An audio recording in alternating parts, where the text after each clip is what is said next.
Just days after LAPD announced Hannah Kobayashi was seen on video willingly crossing the border into Mexico, new allegations emerging that her disappearance may be related to a fake marriage designed to get a foreign man U.S. citizenship. Hannah's sister received a Facebook Messenger message from another Facebook user who sent a picture of what looked like it could be Hannah wearing white with another man with Hawaiian leis around their neck at a beach. So there are skeletons in the closet. I got nightmares in my head, I fear. Thoughts build up until I can't feel. My mind fills up into a creature, and it haunts me somewhere much deeper. I got nightmares in my head, I fear. Hello and welcome to True Crime Rocket Science, the most authentic voice in true crime. What is the number 3 clue we've all missed? Well, the trouble with a scam and being scammed while scamming is that you can't go to the cops and cry foul. In other words, you can't break the law, and having a scam marriage is that, and then turn to the authorities in the name of fair play. Now, I must say, when I first heard about all this, I kind of rolled my eyes. I was like, is this true? Could this be true? Is there any evidence that it's true? Why haven't the authorities mentioned anything? Where is any evidence of this? So I've been waiting for confirmation, because it does seem like this is the stuff of rumors and conspiracy theories. But for once, I do think it's safe to say, well, now that family members have confirmed it, and I'm talking about Hannah's sham marriage to an Argentinian called Alan. I'm not saying they've confirmed the marriage, but just confirmed that there's some substance to all of this. And worse, it was apparently set up by her boyfriend, the same one who was on the flight with her, and the same one who double-crossed her. Now, suddenly, a couple of things seem to be making sense. For example, why he hasn't uttered a peep since she disappeared. Because, like Hannah, doesn't he have something to hide? And so what also makes perfect sense is the text we first took to be dodgy, this one. I got tricked pretty much into giving away all my funds from someone I thought I loved. That someone I thought I loved, note the past tense, is likely a reference to her ex. But the giving away of her funds was somehow attached to a faux marriage for citizenship.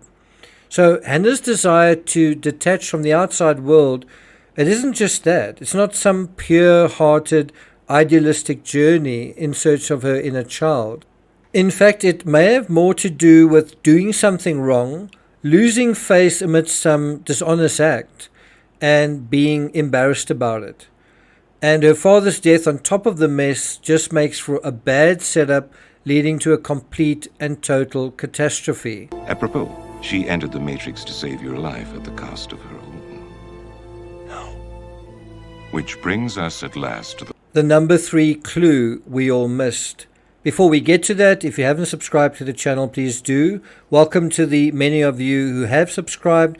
Bear in mind there is a Patreon page.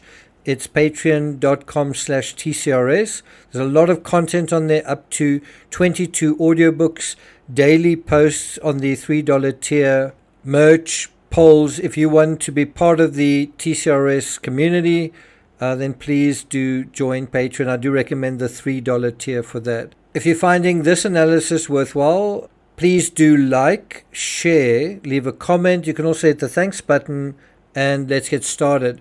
Now, I want to examine 3 newish developments, but in context, starting with the number 3 clue we all missed. Number 1, the money train. If it's true that Hannah participated in a scam for money, what this clearly indicates is just how down on her luck Hannah was. Just the intensity of her financial struggle. I think many of us have underestimated it. I have. Have you?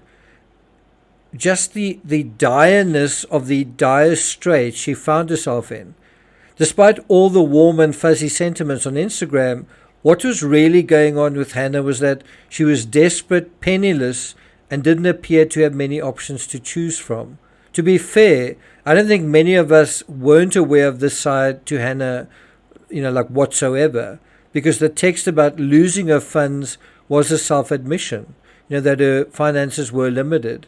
What I think none of us appreciated was just how desperate Hannah had become at 30 years of age, as a photographer and a sometime DJ. According to the Daily Mail, on Wednesday, sources told Los Angeles Magazine that Kobayashi may have been scammed out of the proceeds of a green card visa scheme by her own ex-boyfriend before disappearance. Now, it's possible that Hannah had all of this planned all along. She was going to get off the flight, do the ceremony. She'd prepaid certain things, and she was going to use the proceeds of this scheme in Mexico, where perhaps her money would go further. But if that's true, why did she seem to be buying a bus ticket, or was she just collecting it? Anyway, the unnamed ex had accompanied Kobayashi on the flight to Los Angeles, along with two others, an Argentine man named Alan Kakasi and his girlfriend, known only as Marianne. And so what is quite interesting is, another mystery regarding this whole thing is the identity of Hannah's ex. Who is he? Where is he? And what should be done about potential ill-gotten gains there, if anything? But this is part one of the confirmation I've been looking for regarding this whole scam, this rumor of a scam marriage. Going back to the Daily Mail, documents uncovered by Kobayashi's mother, Brandy Yee, revealed that Kobayashi had been working with an immigration attorney. Kakasi and Kobayashi had reportedly married in a bogus ceremony to get him a green card. That's not something that is that uncommon. You do hear about it here and there and so on, which is an arrangement alleged to have been set up by her ex-boyfriend, and then he scammed her out of the payment for it, according to LA Mag. A series of text messages seem to allude to the possible scam. I got tricked pretty much into giving away all my funds from someone I thought I loved. That brings us to number 2. Hannah wasn't the only one keeping secrets. Now just intuit here a little bit how the psychological dynamic seems to repeat itself, not just with Hannah but with her family members. Because it's interesting how there have been two faces to Hannah's relatives, in the same way that there have been two sides to Hannah herself. They've been in the media, they've been drumming up support for Hannah, but of course also getting a lot of money via a GoFundMe. And this seems to suggest that money is a big deal, not just for Hannah, but her close family as well. Meanwhile, has Hannah's family been completely honest about what's really been going on with her? Like what they know has been going on with her?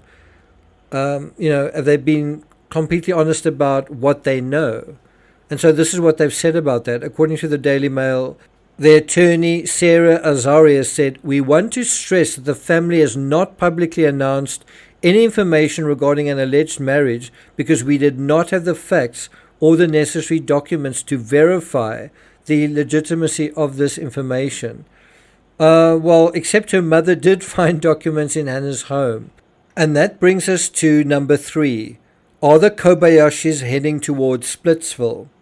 Now, another instance of family dynamics or family history repeating itself, echoing in what appears to be the same way that Hannah sort of split off from the family and has just seemingly dumped people without saying anything. Hannah seemed to be estranged from at least some relatives, and now it seems like she's estranged from perhaps all of her relatives. Meanwhile, what we seem to be seeing here is that Hannah's aunt on the one hand and her mother and sister on the other seem to be headed to Splitsville. Listen to the language, the word choices from Sydney, Hannah's sister, when she says, "It's really unfortunate when you have to question family. The fact that she has gone rogue and wants to disconnect from our effort to find her, that's on her." And I don't think that is talking about Hannah, that is talking about the aunt, but it could just as well be that. The aunt is actually going to Mexico to look for Hannah, which is, in my books, is actions speak louder than words type deal. I mean, no matter how poor, ashamed, or aggrieved Hannah was, the death of her father is It's difficult to imagine, in the sense that she would just shrug it off. That's a major life event. So I do think it's a fair question to ask, is Hannah in any kind of danger? Does Hannah have the freedom to choose what she wants to do? Now, is she free to wander where she wants and to reconnect? We just don't definitely know the answer to those questions. Perhaps she's afraid, with all the exposure that it might lead to legal trouble. Going back to the Daily Mail, I will do whatever I can to protect our family at this point and do whatever I can to still find my sister. That's according to Sydney.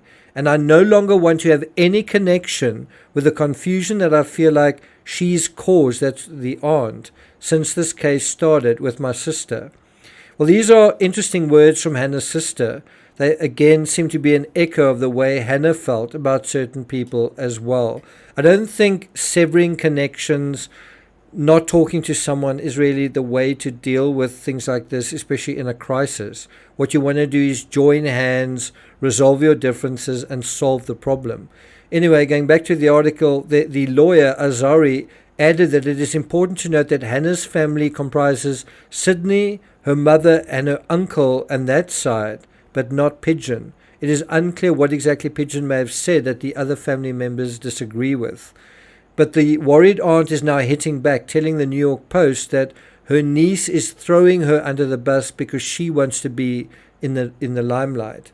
They want to be the face, Pigeon said. They want to be the whole thing. It's really sad. And I do think that there is a financial aspect that's also relevant here.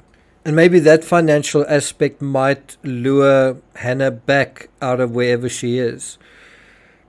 The aunt went on to say that she agrees with the LAPD's ruling that Hannah voluntarily exited the airport and went to Mexico, that is probably true, but then said she also plans to travel to Mexico, this is the aunt, to continue the search for her niece. Kudos to her for making that effort, and we wish her the best of luck in those endeavors. I'm not going to take it further than that. Thank you for listening, and I'll see you guys next time.